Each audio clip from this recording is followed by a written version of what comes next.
Welcome back. Lumentum, an NVIDIA-backed optical component maker, reported strong third-quarter results. Revenue surged more than 90% year-to-year. The stock is down this morning in the pre-market, but the AI data center boom is driving robust demand. Adjusted gross margins rose to nearly 48%, reflecting strength in the high-performance optical components. Lumentum also issuing a strong fourth-quarter outlook. The stock is up nearly 1,500% in the last year. Check out that chart there on Lumentum. Joining me now is the CEO of Lumentum, Michael Hurlston. Michael, great to see you. Thank you so much for being here. And you've said that demand is so strong that products are selling out or sold out through the end of 2027. Tell us why that is and where the growth comes from at the company in the coming year. Maria, good morning. Good to see you. Look, we are completely sold out of our products. And what's happening is all this compute that you've been talking about all morning that fills up these data centers gets put in place. Something needs to connect them. And we build the connectivity fabric that puts all of these computers together, all of these servers. Nothing moves faster than light. And our products are built on fiber optics, and the essential currency of that is light, laser technology. And so we are really the fabric that powers this, and business has never been stronger. And in terms of powering it, how much demand do we need? I mean, how much demand are you seeing? And is it broad-based throughout corporate America, Michael? Because for a long time, it was really the hyperscalers spending the bulk of the money, right? We spoke with Dina Powell McCormick last week, 2 weeks ago, actually, the president of Meta. And she confirmed they're going to be spending $600 billion overall on what it takes. Here's what she said in terms of why that money is needed right now. And she said exactly what you just did. It's about power. Watch this. The worry out there from investors has been this is a lot of money. When are we going to see the return on investment? Yes. Talk to us a little about the allocation of capital. Sure. How you see that allocated. And these numbers are mind-boggling. Is it $500 billion or almost $600 billion? Yes, yes. And they are, because that's just going to, it is what is required to have both the energy, the compute, the infrastructure that is needed. If we want to have America's AI leadership and dominance in the world, we have to be energy dominant. There's a lot of talk about what roles AI is building and what may be displaced. Over the next few years, there are going to be so many electricians, welders, construction workers needed. I think, Michael, she said that we're going to need 500,000 electricians. But tell us about that in terms of the demand you're seeing and where it's coming from with regard to power.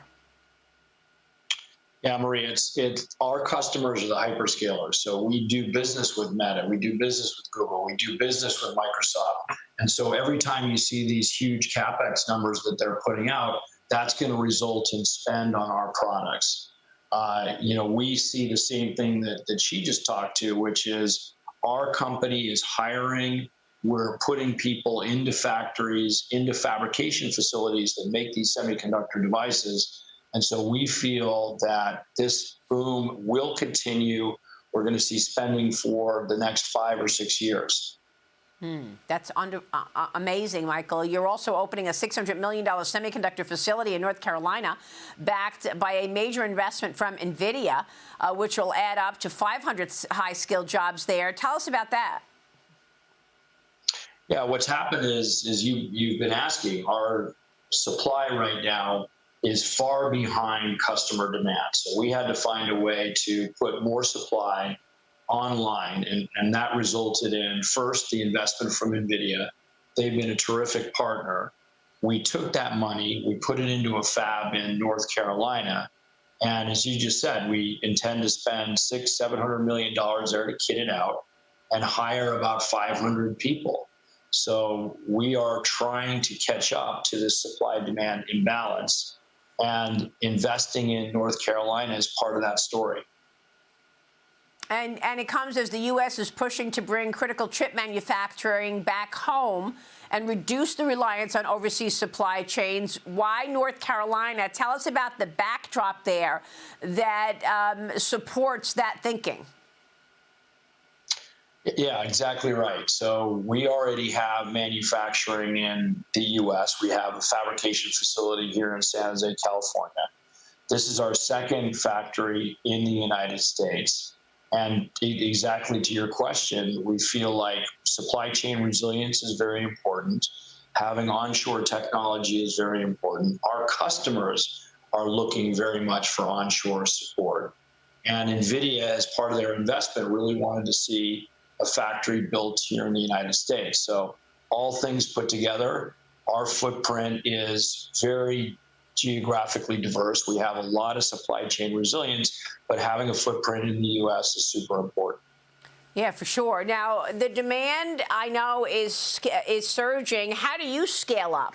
What do you need to do to continue to expand this manufacturing capacity and approach this next phase of growth? Talk to us about your expansion from here. Yeah, so first, we're trailing demand by about 30%. We see demand bigger than our ability to supply to the tune of 30%. So we've got a lot of work to do to catch up. North Carolina is part of that story. We are spending money across our factory footprint to add capacity. It's coming in terms of CapEx. It's coming in terms of new buildings. So just as the hyperscalers, you see these guys spending, we're spending. Of course, our dollars are smaller, but we're still spending a lot of money trying to keep up with the demand that we see from these customers. Yeah, and so the shift from copper to optical networking inside these massive AI centers, how does that look? And are the data centers that you see now, are they built or in the process of being built right now, Michael? Both are happening, Maria. You see data centers that are building out, and you see data centers already built that are putting our equipment in. So the first part of the question, there's a massive conversion that's happening. If you look at these big servers, there's a ton of Ethernet cable, copper cable, that routes in the back of it. We've estimated that there's several miles, actually, of cable that sits in the back of these servers. And what's happening is because of the speeds that are required, you're seeing a shift away from copper and toward fiber optics, because nothing, again, travels faster than light. And at these speeds and bandwidths that the servers are trying to keep up with, there's nothing better than fiber optics. Slowly, we're going to see a shift away from copper and have more fiber in the back of these servers. And do you think this is the beginning? Where are we in this? Where are we in this sort of race? I'm trying to understand, how long you expect this runway to go. Yeah, this is just the beginning of this particular phenomenon. The conversion from copper to fiber is just starting. So we see the very, very early signs that the connections inside the back of the rack are going from copper to fiber. And we think over the next 5 years, we're going to see a constant shift because these speeds get higher and higher. It's going to shift more and more toward fiber. Wow. Well, you are in the middle of it, Michael. Come back soon and give us updates, please, often. Thanks very much for being here this morning. We'll be watching Lumentum. Thank you. Good Michael to see you. Hurlston. We'll be right back with a big hour right here. Stay with us.